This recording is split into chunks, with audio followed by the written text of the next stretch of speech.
We used to live in Barcelona. And we used to live in the Eixample.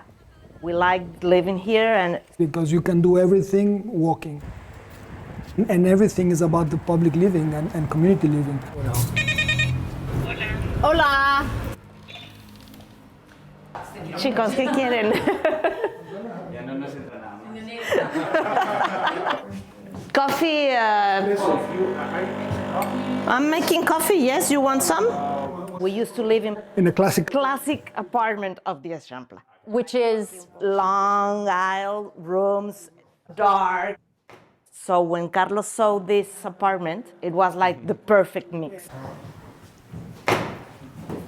to have this open space that nobody expects, right? It's like a complete surprise. And then having light coming through the sides and having that central space is very unique. The flat is from 100 years ago. 1895 es este edificio. And it has only 2 owners. So when we start, it was like 100 years ago. So it was fantastic to see. But in the opposite, it was a mess. The one who lived here was a cabinetmaker. It was like full of his furniture. This before would have just been a hallway and...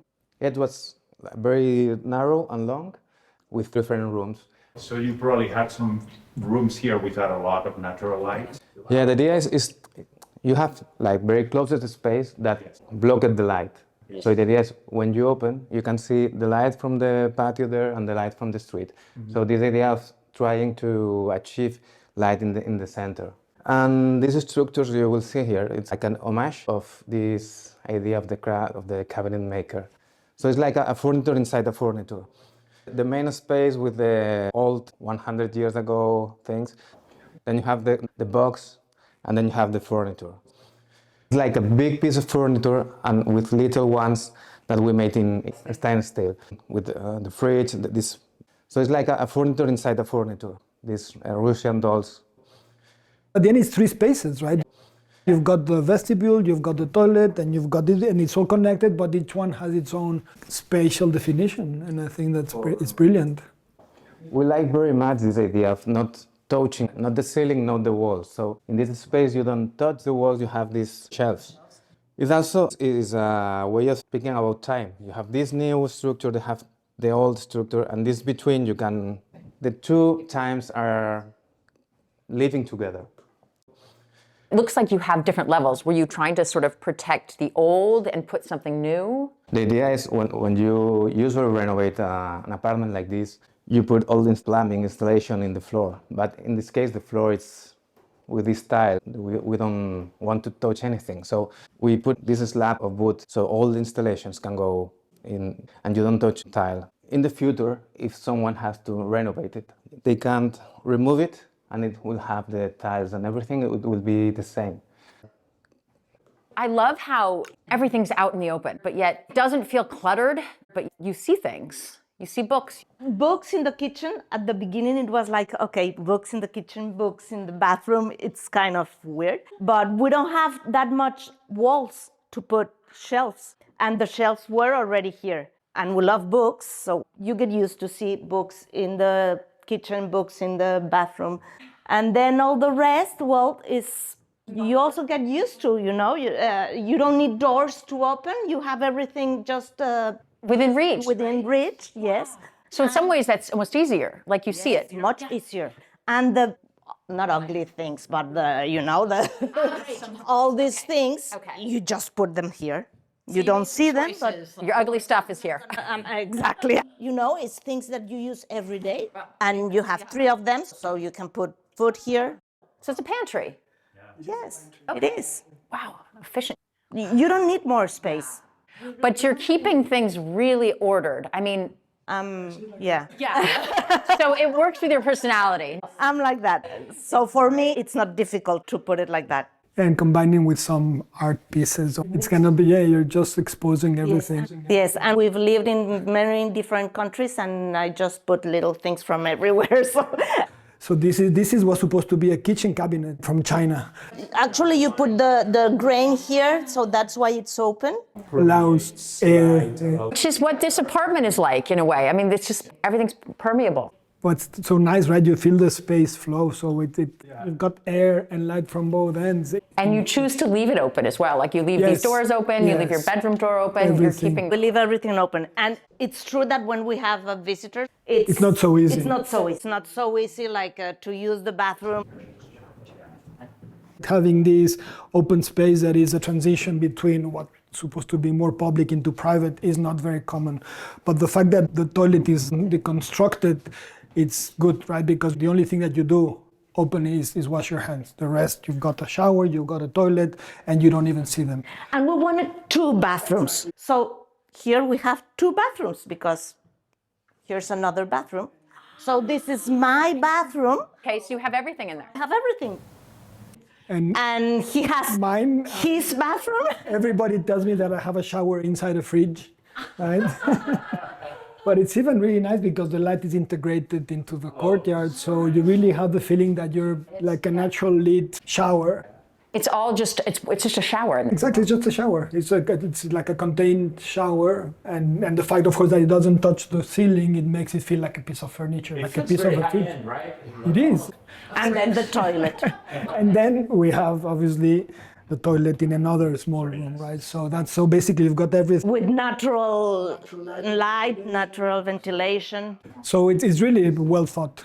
You've lived in a lot of places and you've probably never seen a bathroom like this. No, never. No, never. No, never. For me at the beginning, it was like kind of difficult to imagine having a shower there. It was like, no, I'd rather go. Because it's in the center of the apartment, right near the front door. Yes. I don't know, it's like a fridge.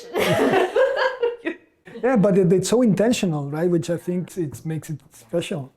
No, it's thought of, it's functional. If you can just cope with the idea that it's a different type of living. And then this is our bedroom. Okay. So it's small, it's just for sleep. We don't need more. And there's a gallery there that they call it Galleria. I know this furniture doesn't match here. It's more like for a living room, but we didn't have a wall to put it. So. And in springtime and summer, when you've got the green outside, it looks beautiful. And the light, the sun, and everything, it's very nice. You replicate the system of structures. Yeah, of the vertical frames. boxes, the frames. Yeah. The idea of that frame is to give some kind of depth, to put layers to this long distance. Because you have 2 ways of making perspective, like a corridor, which you have a very long lines that flows to the focus point, and the other with more Japanese or Oriental is this idea of adding layers to the space. So you have this piece of furniture, this other, the frame of the wood, and the other. So you have an open space, but also have this idea of privacy, of depth, what we are trying to achieve. Yeah. So in this particular box, you have a piece also in the center that is like an in-between. It's public-private. It's open. It's open. So what you can wash your hands here. You have some beauty products. It's of course it's a bath and you can do that, but it's also a space that you have the books, you have more things. So yeah, it's not just a bathroom. Exactly, it's a place where you can have some books and they are going to look in their place, right? So things don't have to be specific for what they serve. They can be more things at the same time. That's the idea. Yeah, it's because it's so, I think it helps though, the sink is just so simple. It feels, it could be just a bowl here, right? Like you barely notice, you know, it's almost, it's a very hidden bathroom. Yeah. People's reaction, the first time they kind of freak out with the open kitchen, but then they come 2 times, 3 times, 4 times, and they said, well, we love the space. It's so unique that we really love it, and we can see why you make most of the central space of your family events is mostly there. This is where we are always. Always. It's the center of gravity But it's just really by nature, you know, but Our dining room. only when the kids are here. There's a lot of tile that's so interesting in here. ¿Qué es la historia de poner suelo hidráulico aquí? Toda la Eixample es el sitio a nivel mundial donde hay más baldosa hidráulica, porque apareció en el momento en que se estaban construyendo todos estos edificios de aquí. Esa es la primera pieza que no necesitaban horno. Simplemente se llama hidráulica porque una prensa hidráulica comprime el material de cemento y lo hace duro al momento, lo puedes sacar al momento. Y entonces aquí en Barcelona había un montón de fábricas centenarias que estaban trabajando a la vez. Y hay diseños muy conocidos porque todos los arquitectos de la época hacían su propia baldosa, arquitectos y diseñadores. Hace 15 años, más o menos, se reformaba mucho y la gente tiraba estas baldosas para colocarse un parquet o una madera más cálido, ¿no? Sin pensar en que lo que estaban tirando, a nuestro entender, es patrimonio de esta ciudad. Hasta que la gente volvía a recuperar estas baldosas. Ya no se tiraban con tanta facilidad como se tiraban antes. Y hay diseños que son espectaculares. Yo nunca he visto este diseño. Claro, este no es de los más bonitos, pero empezaron imitando, la baldosa hidráulica, los primeros modelos imitaban cosas que ya ponían, o sea, aquí están imitando madera, ¿no? Sí. Y a raíz de eso empezaron a investigar ya sobre la pieza de la baldosa hidráulica, qué se puede hacer. Y es cuando salen los diseños más en flores, más ¿sabes? Y luego se solía poner la cerámica en los espacios como el lavadero, como la habitación de servicio, las que son un poco de menos valor, se ponían este tipo de pieza, por eso aparecen estas. Y entonces aquí veremos otros diseños. ¿Ves? Mirad, este de aquí, este diseño sí que es más modernista. Los diseños venían a ser como una alfombra dentro de la habitación, ¿no?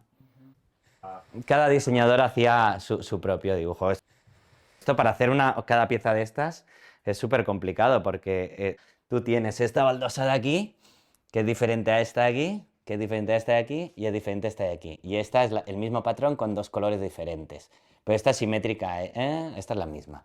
Pero luego las esquinas, aquí no se ve, pero allá en las esquinas, que también tienes la pieza de la esquina. O sea que al final es un patrón de 10 o así, a lo mejor, 10 baldosas diferentes solo para esta habitación. And here we have a working area. Yeah, this is where I work, no, which is again amazing with that natural light and this view. It's quite nice. So this room was like closed off before, right? It was like the carpenter's workshop or something? Yes, much better Yeah, than I mean, it's the same. It's integrated to the space, but it's a different space. Normally, these spaces are more like transition spaces. I guess this is in the old times. This is where people used to spend in order to get sun during the summer. No, it was a bit warmer, and now it's just for us. This working space. But my grandson draws here, and our son when he works here. So And does that open out? yes, it opens out, which is again something very unique of the ensanche, that you've got this central courtyard. Yeah. Nice. I mean, there's even another platform. Yes. Yeah, I guess it's the same principle of the inside, but just outside. Basically, your apartment is just open. All this light can just flow all the way through. There's no door. Yeah, there's no door. There's no Which is door. important because we're pretty low. That's why the Principal is the darkest one. Yeah, it's got the luxury of this terrace, but then especially in the inside, it doesn't have enough light. So this is good. No, it's a nice place to live and it's a nice neighborhood and we're very happy. Yeah. El aire acondicionado, es que eso me encanta. Lo que hicimos es este sistema de perforaciones en la pared, porque la máquina la tenemos ahí escondida. Y aquí impulsamos aire y lo recogemos por debajo para que circule por toda... You can't even see it, so it's hidden in the false ceiling. Sí, y entonces con una máquina estamos tirando en este espacio y también aquí. Y es una forma de no enseñar muy bien lo que está pasando, pero aquí estamos climatizando todo el espacio. The air conditioning is the ugliest part. Yeah, siempre nos gusta esconderlo todo. Nosotros, por ejemplo, mirad, os enseño otro. Claro, dentro de la decoración, claro, necesitábamos esconder toda esta parte del cuadro eléctrico y contador eléctrico, que nunca es bonito de ver. Y luego, ya que estamos escondiendo cosas, mira, venir por aquí. Tenemos aquí la lavadora, en el otro lado. Y los invitados preguntan, ¿y dónde está la lavadora? Y no la encuentran nunca, ¿no? Tuvimos unas visitas que se quedaron aquí. Llegaron un día antes que nosotros y no encontraron la lavadora y yo nunca vi el mensaje. Se fueron a la lavandería.